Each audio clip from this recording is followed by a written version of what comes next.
Okay. Hi, Corinne. How are you? I'm doing well. How are you doing? Doing fine, thank you. Thank you for coming on the show. Nice to have you here. Thank Yeah, thank you for having me. Is Really that picture excited. is that picture behind you? Is that birds? Is that like a flock of birds? No, it's actually camouflage. That's my husband's desk Oh, over there. Yeah. it does. It doesn't it look like a flock of birds in flight? Yeah, I suppose it does. Yeah, I suppose that's kind of a Rorschach test. Yeah. Anyways, you're here to promote a book, and the book is called Indiscernible Elements, Calcium, Ca, and we're going to be talking all about calcium today, right? Yes, that's right. Okay. You're going to have to explain that because I have no idea how this is related to architectural design in any way. So, why don't you explain Okay. why the book is called Calcium and what it relates to with architectural design? So the book is from the perspective of calcium, and calcium tells us the story and illustrates the story of how humans, the earth, and architecture are all connected. So the same element that's in your body, that's in your teeth and your bones, is the same element that's in the earth's core, that's in uh, most, if not all, living organisms.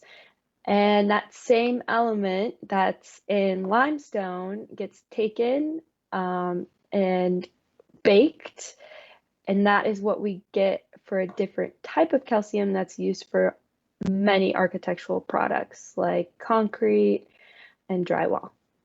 Okay, well, I have heard of limestone and I've heard of people using limestone actually for kitchen countertops, was one Yeah, thing that I yeah. saw that people did. They look beautiful. Okay, well, why is this important? I'd say the conversation of the book is the most important, and that is that the book shows us a cycle, a life cycle. It shows us that we have small communities on a micro and macro level. And it has an overarching theme of how we are all connected and how we need to see the earth differently in order to help climate change. Okay, can you give me an example? In the book, calcium shows us that if we pass away, and there's an example, a real life example in Washington in this company called Recompose. And this is a different type of a funeral practice. So your body actually gets composted. So the earth gets to take back that calcium that it needs, and it is used to grow trees and grass, and it helps, you know, uh, give back the vitamin or the elements that the earth needs. Okay, in relation to architectural design, Hmm.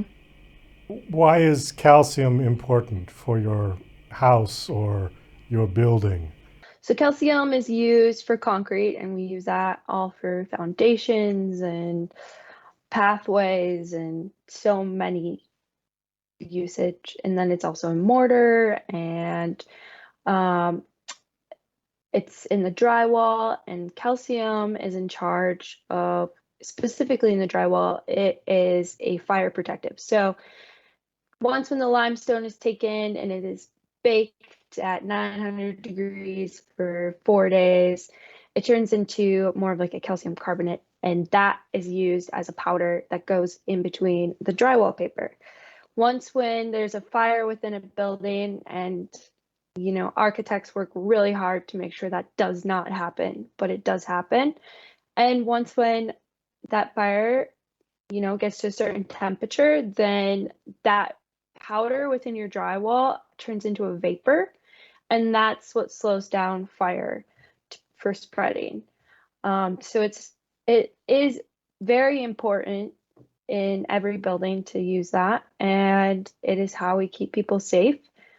And why this is reflects in the view of climate change is that buildings and construction contribute to nearly 40% of pollution.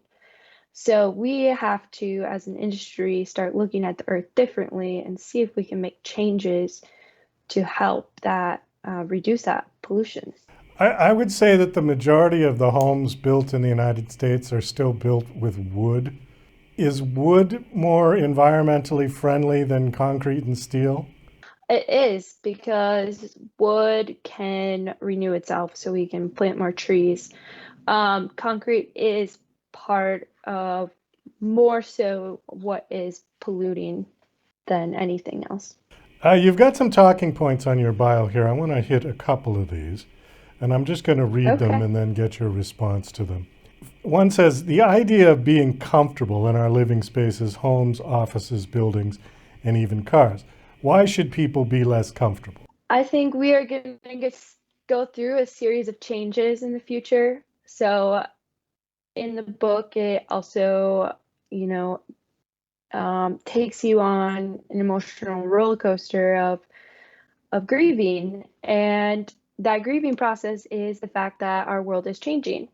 And in the process of our world changing, I see ourselves being uncomfortable because we're going to have to make necessary changes in order to keep things right. Okay, changes such as what? Mm. So, for example, it is it's currently a catch-22 with keeping our interior spaces air conditioned, when in fact those air conditioning units are contributing to climate pollution. So, same with cars. A lot of places, especially south, are in parking lots, they'll create shaded spots for your car to park under. Well, that's because, well, it gets hot, but also because when you have that air conditioning on in your car, that is a major con- contribution to air pollution.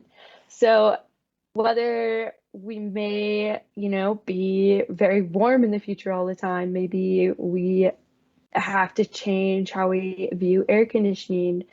I can't say what exactly the solution will be or is, but um, I just view it as we're going to be uncomfortable with all the changes. How do you think the electric cars are going to do?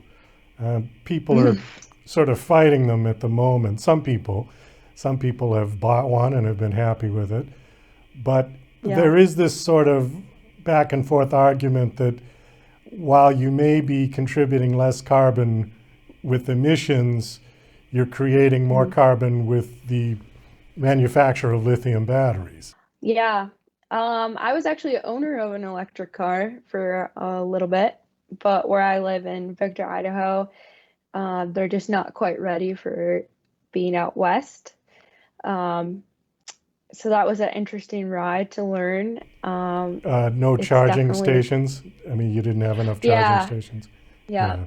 And we just live too far in the middle of nowhere that if we wanted to go on a road trip, like the nearest thing to do is 4 hours or so. So, um, but I will say I did love the car. It was spectacular. But yeah, I see the argument there, and that's another catch-22, and we have to pick our battles, and I think that's more of a life cycle. So we may be emissions into the air while we retract those batteries, but it is a small moment versus an entire car's life that can, cars can be around for 20, 30 years. And as we get up to date with changes that we have to make, I feel like cars are the one thing that are going to stick around for a long time. And so I think it's just all about analyzing that life cycle. What do you want people to take away from your book? Is there a message?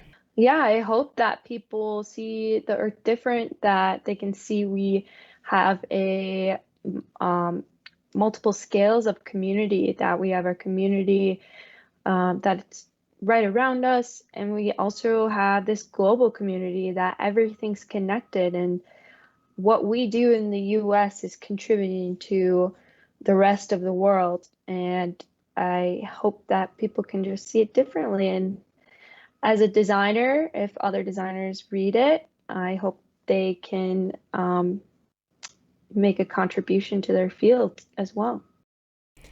Is the book specifically geared towards architectural designers, or is it geared towards everybody? It is geared towards everybody.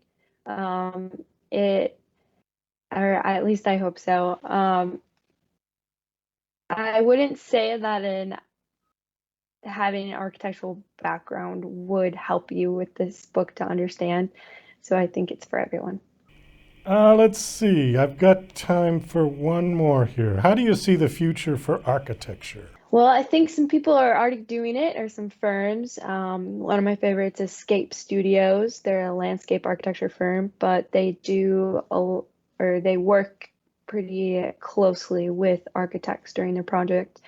And they have a great practice where they're not just designing for people, they're designing for various habitats, to revive habitats, to use the built environment that they're creating to help these animals and organisms and try and get back the things we've already lost. Well, I think on that, we're going to have to wind this down. Thanks so much for coming on the show. Again, the book is called Indiscernible Elements, and a big CA, the element sign for calcium. Do you have a website that you want to give out? Yeah, you can find me at newvillekorynn.com and on Instagram at Cornville. Well, thanks again for coming on. It was nice meeting you, and best of luck with the book. The book is out. It's out now? Yes. Yep. Okay. Well, take care. And on Amazon or the Black Hat Press. Okay. Publisher. Very good. Well, thanks again for coming on the show. Best of luck. Thank you so much.